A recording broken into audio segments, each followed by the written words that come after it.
सेवा जोहार करता हूँ और मैं मेरा परिचय देता हूँ। जैसा कि मेरा नाम अंकित इमरे है और मैं एक सामाजिक छोटा सा कार्य करता हूँ। भोपाल मध्य प्रदेश के संरक्षक कंगला माजी सरकार के प्रदेश संरक्षक NR दुर्वे जी बाबूजी के साथ में पहली बार यहाँ उपस्थित हुआ हूँ बैतूल जिले में माजी सरकार के कार्यक्रम में। उनका भी मैं बहुत बहुत आभार करता हूँ और कार्यक्रम को संचालित करने वाली माजी सरकार की टीम 5 गांव 10 गांव 20 गांव तमाम कार्यकर्ताओं को भी मैं सेवा जोहार करता हूं। जैसा कि सारी चीज़ों से आप अवगत हो गए होंगे अच्छी तरीके से, जिलाध्यक्ष महोदय जी ने, माजी सरकार के जिलाध्यक्ष महोदय जी ने सारी चीज़ें हमें बारीकी से बताई। कुछ चीज़ें आपको याद होंगी और कुछ नहीं होंगी, तो कोशिश करना जो भूली हुई चीज़ें भी हमें दोबारा याद हों और हम अच्छे से समाज और इस मिशन के लिए काम कर पाएँ। तो मैं पहले तो नारे लगाता हूँ। जय जोहार का नारा है, जय जोहार का नारा है, कंगला माजी सरकार, कंगला माजी सरकार। साथियों, जैसे कि हमें पता चला, भोपाल जिले से बाबूजी ने मुझे बताया कि आदिवासी समाज के कुछ किसानों को वन विभाग के अधिकारियों द्वारा परेशान किया जा रहा है। बेमतलब हमारे कब्जे काफी समय से हैं, ये हमें बताने की आवश्यकता नहीं है। जब ये देश आजाद नहीं हुआ था उससे पहले इस देश का आदिम जाति आदिवासी मूल निवासी है। ये देश हमारा है, ये धरती हमारी, ये जंगल हमारा है, ये आसमान हमारा है। और इन्हें पता भी नहीं होगा, ये रेंज विभाग है, पुलिस विभाग है, इनकी लीज खत्म हो गई है, फिर भी ये हमारे देश में रुके हुए हैं। ज्यादा दूर समय नहीं, ज्यादा दूर समय नहीं, अगर हम लोग एक हो गए, एक्टिव हो गए और हमारे संवैधानिक अधिकारों को और हमारे माजी सरकार जो है हमारी ग्राम सभा के अधिकारों को हम सीख गए, समझ गए, तो इन्हें ज्यादा समय नहीं, इन्हें देश छोड़ के भागना होगा हमारा। बस मैं इतना ही कहना चाहता हूँ कि इस बुजुर्गों की टीम तो मैंने माजी सरकार में बहुत देखी, और लेकिन मैं उम्मीद करता हूँ कि इस मीटिंग और कार्यक्रमों के माध्यम से युवा साथी भी माजी सरकार में इन्वॉल्व हों, सामाजिक क्षेत्र में अपना दायित्व दें, क्योंकि तमाम संगठनों में सामाजिक क्षेत्र में युवा साथी चल तो रहे, लेकिन नियम कानून कायदे बिल्कुल नहीं है। नियम से नहीं चलेंगे, कानून से नहीं चलेंगे, तो फिर हम समाज के लिए कुछ नहीं हासिल कर पाएंगे। क्योंकि हमें बहुत जल्द समाज के लिए कुछ करना है, आने वाली पीढ़ी के लिए कुछ करना है। हमारे महापुरुषों ने बहुत योगदान दिए इस देश के लिए, भर भर झोली हमारी माताओं ने खाली किए, बलिदान दिए हमारे क्रांतिकारियों ने। ऐसे क्रांतिकारी महापुरुष हमारी आदिवासी समाज में जन्मे, शंकर शाह रघुनाथ शाह जी, ऐसा उनका बलिदान है। ऐसा कोई भी कौम के राजा महाराजा इस देश के व्यक्ति का बलिदान नहीं होगा जैसे हमारे महाराजाओं का बलिदान हुआ है। उन्हें तोप के मुंह से बांधकर उड़ा दिया गया, ऐसे बलिदान है। उनकी बातें हम करें, बहुत भी लंबी कहानियां हो जाएंगी, बलिदान भी उनके कैसे हुए, सारी चीजें। साथियों से बस मैं इतना ही निवेदन करना चाहता हूं कि सामाजिक संगठनों में आए, इन्वॉल्व हो, अपनी भागीदारी निभाएं, समाज के लिए काम करें, शिक्षा के क्षेत्र में काम करें, किसानों के क्षेत्र में काम करें। और ये 4-5 जितने भी किसान हैं इनको विस्थापित होने से रोकें। इन्हें सब वन विभाग आज 5 किसानों के पीछे है, 6 किसान जितने भी हैं इनके पीछे है, कल को फिर और भी किसानों के पीछे होगी। धीरे धीरे करके हमारे गांव, हमारे कस्बे खाली करते जा रहे हैं वन विभागों से। ये हमारे लिए दुख की बात है। साथियों, आज अगर हम नहीं समझेंगे, नहीं समझेंगे, तो फिर हमें धीरे धीरे करके हमारे गांव, हमें रीति रिवाज हमारे सब खत्म होते जाएंगे। हमें हमारे रीति रिवाज और गांव कस्बे को बचाना है, तो हमें स्वतंत्र संवैधानिक दायरे में रह करके, माजी सरकार के साथ रह करके, जब भी किसानों के हक अधिकार लड़ाई की बात आए तो हमें कंधे से कंधा मिलाकर के साथ खड़ा रहना है। और भी बाकी बहुत समय हो गया है और बाकी और भी मुख्य अतिथि, विशेष अतिथि हमारे बीच उपस्थित हैं, हमें उनको भी सुनना है। तो मैं अपनी वाणी को विराम देता हूँ। जय सेवा, जय जोहार।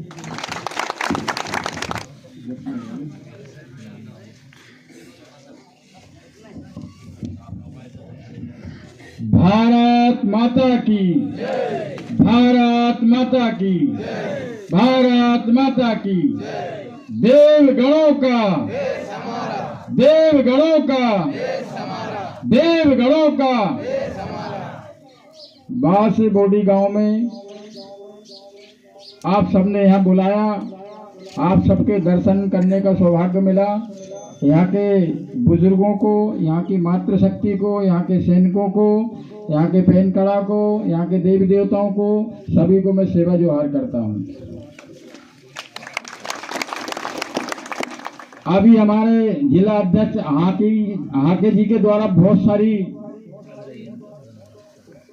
जो देश को कैसे प्राप्त किया और कैसे हमारी व्यवस्था और रीति नीति नियम संयम खान पान बोलचाल रहन सहन भारी व्यवस्थाओं में जो कमियां थी उनको उन्होंने बहुत अच्छे से रखा यहाँ पे। और उसके आगे की व्यवस्था, बातें कम और काम ज्यादा, दूरदृष्टि और पक्का इरादा। बातें कम, काम ज्यादा और दूरदृष्टि पक्का इरादा।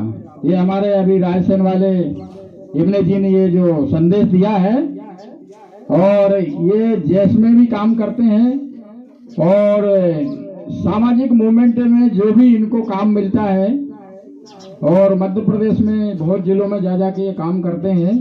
हमने इनसे चर्चा की कि हमारे साथ भी आप जुड़िए, और हम लोग भी जो हमारे आदिवासी समुदाय की समस्याएं हैं उन पे हम लोग कमांड करते हैं, काम करते हैं। अब सवाल ये है कि इस गांव के अंदर 20-25 लोग हैं जिनको जमीन के अंदर से बेदखल करने के लिए वो आ रहे हैं। तो आप लोगों को ये समझना होगा कि क्या कोई हमारे घर से हमको हटा सकता है क्या, भगा सकता है क्या? तो ये जब तक हमको जानकारी नहीं होने की, जब तक हमारे 5 गांव 10 गांव 20 गांव इनके प्रस्ताव पारित नहीं करेंगे, तो ये जब तक हम लोगों को ऐसे ही हमारे पीछे पड़ेंगे। जबकि हमको इनके पीछे पड़ना चाहिए, उल्टा हो रहा है। हमको इनके पीछे पड़ना चाहिए, इनको खदेड़ना चाहिए, क्योंकि ये देश हमारा है। और खासतौर से ये जो घोड़ा डोंगरी क्षेत्र है, ये जो बिलाट है, ये अनुसूचित क्षेत्र के उसमें आता है।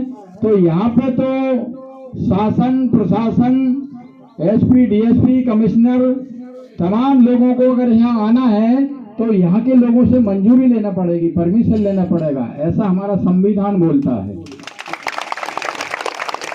कोई भी पुलिस भी इस गांव में अगर आना चाहेगी तो इस गांव का जो मुखिया होगा, जो पटेल होगा, अगर मुखिया पटेल नहीं होगा तो यहाँ जो हमारे 5 गांव का कार्यालय होगा, 5 गांव का जो अध्यक्ष होगा, सचिव होगा, कोषाध्यक्ष होगा, अगर वो भी नहीं होगा तो कोई माजी सरकार का सैनिक होगा, तो वो उससे परमिशन लेगा जब वो इस गांव के अंदर प्रवेश करेगा। ये हम नहीं बोल रहे हैं, ये हमारे देश का जो कानून है, जो माजी सरकार का कानून है, उसके दायरे के अंदर में है। क्योंकि माजी सरकार को आप लोग गहराई से नहीं जानते हैं, इसलिए सारी व्यवस्थाएं बिगड़ रही हैं। यहाँ पे अभी हमारे अध्यक्ष महोदय ने बताया कि यहाँ पे 5 साल की सरकार बनती है, फिर सरकार चेंज होती है, 5 साल ग्राम पंचायत में भी चुनाव होता है, 5 साल में विधायक का भी चुनाव होता है। ऐसे बहुत सारी चीजें हैं, इनको आपको बारीक से समझना है। हाके जी की बात को मैं आगे बढ़ाते हुए आगे की दिशा में मैं चलना चाहता हूं। तो देश जब 1951 में राष्ट्रीयकरण हुआ तो देश की व्यवस्था चलाने के लिए जिस तरह से आप लोगों को खेती बाड़ी करना पड़ता है, व्यवसाय करना पड़ता है, और जिस तरह से आप बीज भाड़े सबकी व्यवस्था करते हो, तो ऐसे ही पूरे देश को चलाने के लिए कार्यपालिका, विधायिका, न्यायपालिका होती है और उनमें चुनाव होता है, आपस में काम बांटे जाते हैं। लेकिन माझी सरकार का तो 1951 156 राष्ट्र के विश्व अदालत कोलंबो से इसका राष्ट्रीयकरण हुआ है और इसको जल जमीन का मालिक उगत से डोबत तक, बंबई से बंगाल तक, कश्मीर से कटक तक ये पूरा भारत गोंडवाना है। आपको इन चीजों को गहराई से समझना होगा। जब लोकसभा विधानसभाओं में ये सारे कानून बनने को हुए, बाबा अंबेडकर ने भी संविधान लिखा, उनको भी मजबूरन हमारी बातों को उस संविधान में जगह देना पड़ी। 5वीं अनुसूची, 6वीं अनुसूची। तो ये बहुत गहराई की जो चीजें हैं, ये बेसिक 2 चीजें हैं। एक तो यहाँ का आदिवासी वो मूल मालिक घोषित हुआ है। क्या हुआ है? वो मूल मालिक। और दूसरा, यहाँ का कुछ आदिवासी और कुछ दूसरे लोग जो बाहर से आए हुए हैं, उनके लिए एक अलग कानून बना है। उस कानून का नाम है 1952। ध्यान से समझ लेना मेरी बात को। 1952 में पहला चुनाव हुआ। तो चुनाव किसका होता है? चुनाव होता है नौकरों का। मालिक का कोई चुनाव नहीं होता। और मेरे भाई लोग, यहाँ बहुत अच्छे युवा लोग बैठे हैं, जुझारू लोग बैठे हैं, ये इस बात को गांठ बांध ले, कान खोल के सुन ले कि किसी भी संस्था को चलाने के लिए, सरकार को चलाने के लिए कर्मचारियों की जरूरत पड़ती है, देश को चलाने के लिए, व्यवस्था देने के लिए भी जरूरत पड़ती है। तो लोकसभा विधानसभा बनाई जाती है, उनका काम करने के लिए नौकरों की जरूरत होती है, चुने हुए प्रतिनिधि की जरूरत होती है। तो वो उनको पैसा भी मिलता है, सरपंच को भी पैसा मिलता है, जनपद को भी मिलता है, और विधायक को भी मिलता है, लोकसभा को भी मिलता है, राष्ट्रपति, उपराष्ट्रपति, मुख्यमंत्री, तमाम लोगों को। और उनमें उनको काम करने वाले जो कार्यपालिका होती है, उनको भी पैसा मिलता है। तो जिसको पैसा दिया जा रहा है, तो वो मालिक होगा क्या? कौन होगा? वो जिसको तनख्वाह दी जाती है, वो कौन होगा? नौकर होगा। तो एक बात आप ध्यान से सुन ले, समझ ले कि यहाँ पे जो पुलिस वाले आते हैं और फॉरेस्ट वाले आते हैं, वो सब आपके लिए नौकर बैठे हैं। तो कोई भी नौकर अपने मालिक से काम करवा सकता है क्या? उसको भगा सकता है क्या? उसको कुछ कह सकता है? बताइए आप लोग, कोई नौकर किसी मालिक को अपनी जगह छिना सकता है या उससे काम ले सकता है क्या? बताइए आप। नहीं ले सकता ना। तो यही चीजें आपको समझना है। हम इस देश के मूल मालिक हैं, ये देश हमारा है। एक बहुत बड़ा राजा हुआ था वृत्रासुर, और वृत्रासुर का एक राजा का लड़का था जिसका नाम था भरत। उसके नाम से ये देश बना हुआ है, भारत देश। और इस जमीन का नाम आधी दुनिया का, जो धरती थी जो 2 भागों में टूटी, पेंजिया और लारेंजिया, और पेंजिया से इसको गोंडवाना लैंड बना। तो आपको समझना है कि आधी दुनिया ही गोंडवाना थी। हम तो सिर्फ भारत की बात कर रहे हैं, और भारत के अलावा बैतूल जिले की बात कर रहे हैं, बैतूल जिले के अलावा हम घोड़ा डोंगरी की बात कर रहे हैं, और इस छोटे से गांव की बात कर रहे हैं। तो ये हमारी अपनी कमजोरी है, क्योंकि कोई एक नौकर आकर के, जिसको तनख्वाह दी जा रही है, वो व्यक्ति आकर के हमको जमीन से हटाने की बात करता है। यहाँ पे कुछ फॉरेस्ट वाले लोग आने वाले थे, आए क्या? आपने बुलाया उनको? क्यों नहीं आए वो लोग? हैं? तो उनको फोन लगाओ, कहने आपकी जगह उठा के ले जाओ यहाँ से। कहने जो हम पे जगह बैठ रहे, छोड़ा रहे, तो उठा के ले जाओ, आपके बाप में दम हो तो ये बहुत सारी चीजें हैं। 2 तरह के आदिवासी हैं। जो मूल मालिक हैं वो कंगला माझी सरकार के सैनिक हैं। आप देखो, जिनके सिर पे ताज लगा हुआ है, जो भारत सरकार और राज्य सरकार जो अपना लेटर पैड चलाती है, नोट शीट चलाती है, जिसपे कानून कायदा चलता है, उस कागज पे शेर का मोनो होता है। वो शेर का मोनो हमारे सभी वर्दीधारी सैनिक बैठे हैं, उनके सिर पे बैठा हुआ है। और आप देख रहे हैं, मुख्यमंत्री के पास भी ताज नहीं है, वो भी नौकरों के भरोसे राज करता है। आपको यहाँ का राजा चुना गया है, आपको वर्दी दी गई है, आपको देश को संभालना है, आपको घर परिवार को संभालना, खेती किसानी को संभालना है। और जो हमारे बीच में जो काले अंग्रेज, गोरे अंग्रेजों को तो माझी सरकार ने ही भगाया है। बाकी भारत में कोई ऐसी ताकत या ऐसी किसी की माँ ने पूछ पैदा नहीं किया था जो अंग्रेजों से टकरा सकता था। कंगला माझी सरकार, आज जो जितने लोग वर्दी पहने बैठे हैं, ये वर्दी में दिख रहा है तो सुभाष चंद्र बोस की नजर में दिख रहा है। अब ये एक नहीं, हजारों लाखों सुभाष चंद्र बोस बैठे हुए हैं देश के अंदर में। अंग्रेजों ने राजा महाराजाओं को लड़ा के, फूट डाल के, शंकर साय रघुनाथ साय को भी तोप से मारा, झांसी की रानी को भी मारा, सरदार भगत सिंह को भी फांसी पर चढ़ाया। जितने भी क्रांतिकारी हुए उन सबके घुटने अंग्रेजों ने टिकवा दिए, तोप से, तमंचा से, तलवार से, कूटनीति से और छल कपट से, मारपीट से। लेकिन कंगला माझी सरकार जब छत्तीसगढ़ में घुसा तो छत्तीसगढ़ के रेस्ट हाउस में, दुर्ग के जिले में, जब छत्तीसगढ़ में अंग्रेज सो रहा था तो जो वहां का वाइसराय बनकर गया था राज चलाने के लिए, उसकी छाती पे लात धर दी अंग्रेज की कंगला माझी सरकार ने रात के 12 बजे। जब छाती पे लात धर दी और तलवार निकाल के उसके मस्तिष्क पे न गड़ा के उसके बाजू में ऐसी तलवार गड़ा दी और बोला, तू इधर क्यों आया हमारे देश में, क्या चाहता है तू? तेरे को जितने जल्दी हो यहां से भागना पड़ेगा, नहीं तो तू यहां रह नहीं पाएगा।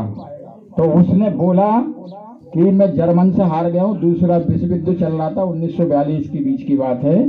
तो कंगला माझी से उसने कहा कि मेरे को बख्श दो, मेरी जान छोड़ दो, मैं यहाँ से चला जाऊंगा। और उसने अपने वाइसराय और अपने वहाँ के ब्रिटेन का जो कानून चलता था उनके तहत उनने मीटिंग बुलाई और उनने कहा कि कोई ऐसा व्यक्ति आता है मेरी छाती पे लात धरता है और किवाड़ ताला लगा रहता है और कहां से आता है कहां जाता है कोई उसका पता नहीं है। तो ऐसी बहुत सारी घटनाएं घटी हैं, इसलिए कंगला माझी सरकार इसको देव कानून बोलते हैं। तो आपको समझना होता है भारत देश का जो कानून है, जो यहाँ की गढ़ों की जो व्यवस्था है, वो देव कानून से ही चलती है। देव कानून का मतलब आप अपने बेटा बेटियों की शादी करते हैं तो देव कानून से करते, 6 देव 7 देव को ही चलाते हैं ना। तो ये हमारा ही कानून है। और आप देखना, बामन बनिया या तुम्हारा कोई भी अदर कास्ट का आदमी होगा, वो शादी करेगा तो वो हमारी रीति रिवाज से ही शादी करता है। वो दूल्हा बनाएगा, घर में ब्याह शादी करेगा, मंडप भी डालेगा और खैरोदाई को पूजने जाएगा, दूल्हा देव को पूजेगा। तो हमारे देवी देवताओं के हमारी खैरोदाई को ही पूजता है, वो हमारे नियम पे चल रहा है। ये बातें हमको गहराई से समझना होगी। और 5 गांव की व्यवस्था जो है, 5 गांव के अंदर आपको यहाँ 5 गांव के कौन कौन से लोग हैं, खड़े होकर बताएं जरा, कौन है 5 गांव की टीम के लोग? यहाँ आ जाए, यहाँ 5 गांव के लोग आइए, जरा आइए।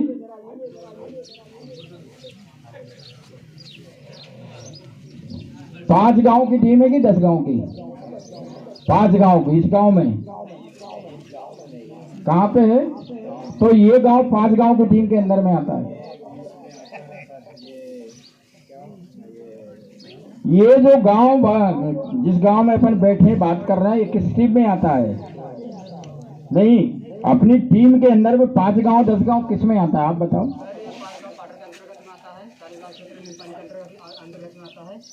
और इसमें जो कार्यकर्ता थे वो काम नहीं कर पा रहे, इसकी वजह से वो रद्द हो गया, तो नया कमेटी तैयार कर रहे थे। समिति बन गई अभी? तो बन गया सर। आप समिति बनाओ। कंगला माझी जी ने आपको 5 गांव में कैसे राज चलाना है, अपनी परंपरा को कैसे चलाना है, उसका एक छोटा सा 5 गांव का बनाया था, जिसमें 5 या 6 लोग कितने होते हैं? 7 लोग। 7 लोगों के लिए 5 गांव का दिया है। फिर उसके बाद 10 गांव की टीम होती है। आपकी जब तक टीम नहीं बनेगी, आपकी सुनवाई कम होगी, क्योंकि आपको अपनी टीम बना के टीम वर्क करना है। गांव के अंदर क्या मांग है, गांव की क्या रीति रिवाज है, क्या देवी देवता है, क्या खाना बना है, क्या वहाँ की समस्या है। तो आप लोग एक्टिव हो। जब तक आप अपनी चीज को एक्टिव होके नहीं दर्शाओगे तो कोई भी नौकर, कोई भी कर्मचारी आकर के आपको डराएगा। आप समझ लो 1951 और 1952, जो लोग 1952 वाले हैं उसमें चुनाव होता है और वो नागरिक कहलाते हैं। जब सरपंच का पर्चा भरा होता है, विधायक का पर्चा भरा होता है, तो एक फार्म में उनको लिखा जाता है भारतीय नागरिक। तो नागरिक जो है, तो नागरिक तो राष्ट्रपति भी है, यहाँ का मुख्यमंत्री भी नागरिक है। चुनाव जिनने लड़ा होगा, जिनको जानकारी होगी, जब फॉर्म भरा जाता है एसडीएम कार्यालय में जमा किया जाता है, उनकी जानकारी आपको हो या नहीं, वो एक कॉलम रहता है, उसका डिटेल भरते हैं, उसकी संपत्ति कितनी, उसका नाम कितना है, और गांव क्या है, पोस्ट क्या है, एक कॉलम होता है, उसमें लिखा रहता है भारतीय, तो वो लिखता है नागरिक। तो नागरिक का मतलब और मालिक के अंतर में आप लोग समझते हो कि नहीं? भारत का राष्ट्रपति भी नागरिक है, मध्य प्रदेश का मुख्यमंत्री मोहन यादव वो भी नागरिक है, सारे लोग वो नागरिक है। और हम क्या हैं? हम लोग नागरिक नहीं हैं, हम लोग मूलवासी, भारत निवासी, आदिवासी, कंगला माझी सरकार के 3 काम करने वाले, देश को संभालने वाले मूल मालिक हैं। ये चीजें आपको समझना चाहिए कि कोई मालिक से नौकर कैसे व्यवहार बदल सकता है। अनुसूचित क्षेत्र में आपको पता है, मावा नाटे मावा राज, हिल्ले ताकर ये नारा बहुत चला था। मावा नाटे मावा राज चलाता नहीं चलाता, अभी भी लोग चला रहे हैं। तो यहाँ पे भारत देश के अंदर पार्टीबाजी जो है वो बहुत झूठी हो गई है, छल कपट के लोग बैठ गए हैं। और आज से हजारों साल का जो इतिहास माझी सरकार ने दिया, 50 करोड़ साल का इतिहास जो दिया था अंग्रेजों को, सबूत दिखाया था, उसी आधार पर देश की व्यवस्था चलाने का मूल मालिक मिला है 156 राष्ट्र के हस्ताक्षर से। तो इसको हमको चलाना है, हमको तो पका पकाया खाना मिल रहा है, पकी पकाई खेती मिल रही है, हम उसको नहीं संभाल पा रहे, तो हमारी तो बहुत बड़ी कमी है ना भाई। हम अपने घर की व्यवस्था नहीं संभाल पा रहे, तो दूसरा आदमी तो आएगा ही, छल कपट वाला नागरिक तो आएगा ही। तो जितनी भी पार्टियां हैं भारत देश के अंदर, वो सिर्फ नागरिक है, और वो लोभ लालच के कारण, सम्मान के कारण चुनाव में उतरते हैं और भोले भाली जनता को बेवकूफ बना के उनकी जमीन लूटना, कमीशन खोरी करना, उनके हक अधिकार लूटना, उनको डराना, छल कपट करना, मारा पीटी करना, दलाली करना, ये पार्टियों के अंदर सब जगह देखा जा रहा है। अभी नेपाल में घटना हो रही, वहां के प्रधानमंत्री को छुपना पड़ा है, वहां के गृह मंत्री को लोग लाते मार रहे हैं, और भूतपूर्व प्रधानमंत्री उसकी औरत को जिंदा जला दिया। क्यों जला दिया? कि वो जनता के हितों के काम नहीं कर रहे। तो आपको सोचना होगा कि इस वर्दी का रहस्य क्या है। ये वर्दी जो है ये भारत का भविष्य है, ये वर्दी जो है ये आपके परिवार का भविष्य, देश का भी भविष्य है। इस समय देश के अंदर लूटमाट मची है, नेताओं के अंदर, अफसरों के अंदर, पूंजीपतियों के अंदर। तो माझी सरकार ने समाजवाद क्यों खड़ा किया? तुमने हजारों साल की व्यवस्था देखी, हजारों साल की पुरखों की जब व्यवस्था ढूंढी गई, जब देखा गया, तो माझी सरकार ने देखा कि एक आदमी तो नेता बनता है, पार्टी चलाता है, एक आदमी व्यापार करता है तो व्यापारी बनता है, एक आदमी ठाकुर है या सामंतवादी राजा है तो वो लठ चलाता है। तो हमारी लड़ाई किसी एक से नहीं है, हमारी लड़ाई जो है सामंतवाद। सामंतवाद का मतलब जो राजा महाराजा हैं, बड़े बड़े लोग हैं, आज भी राजा जैसा जीवन जी रहे, उनसे हमारी लड़ाई है, सामंतवाद से। दूसरी लड़ाई किससे है? पूंजीवाद से। पूंजी जो कमा के बैठ रहे आदिवासियों की जल जंगल जमीन को लूट के हजारों करोड़ लूट रहे हैं, उनको लूटने के लिए पूंजीवाद और सामंतवाद। और तीसरा है पुरोहितवाद, ब्राह्मणवाद। तो ये 3 लोग मिले हुए हैं, ये तीनों लोगों को पुरोहितवाद, सामंतवाद और पूंजीवाद, इन तीनों लोगों ने पूरे देश के अंदर अपने अड्डे बना लिए, अपनी पार्टियां बना ली, अपनी व्यवस्था बना ली, सारी पूंजी पे कब्जा हो गया है। अब छोटी मोटी कुछ पूंजियां बची हैं आदिवासियों के क्षेत्र में, तो इनके लूटने के लिए तीनों का ठेका हो गया है। जैसे आप मंदिर में जाते हो ना कहीं भगवान के नाम से, तो नारियल और प्रसाद चढ़ाओगे पंडित को, भगवान को। वो नारियल इकट्ठे हो गए, शाम तक 20 नारियल हो गए।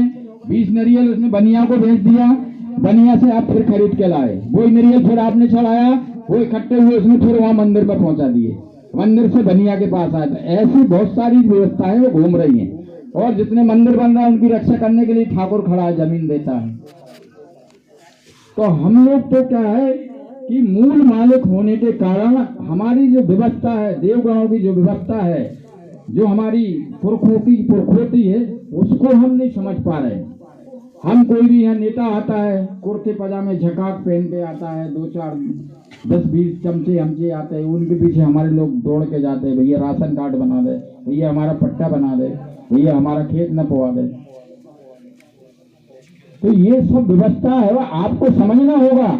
आप मालिक बन के काम करोगे तो आपकी सुनवाई होगी, और आप लोकतंत्र में जाओगे, यानी 52 वाली व्यवस्था में जाओगे, तो वो 52 वाली व्यवस्था में आपको बेवकूफ बनाया जाएगा। पैसा है कि नहीं, आप काम कर सकते हो कि नहीं, तो आपको नौकरों वाली पद्धति में जाना होगा।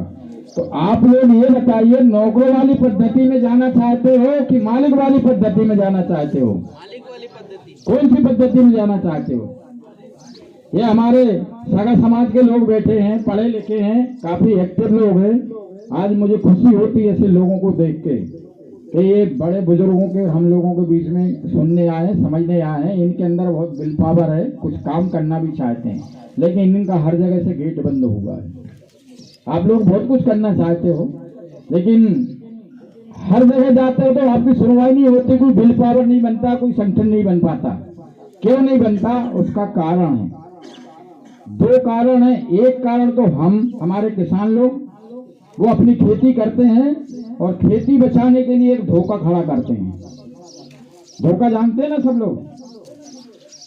हमने अभी मक्के लगाए हैं, फिर गेहूं लगाएंगे, फिर चने लगाएंगे, तो उस फसल को बचाने के लिए हमको घर भी आना पड़ता है खाना खाने। तो उस फसल के बचाने के लिए हम एक धोखा खड़ा करते हैं। कैसा धोखा खड़ा करते हैं?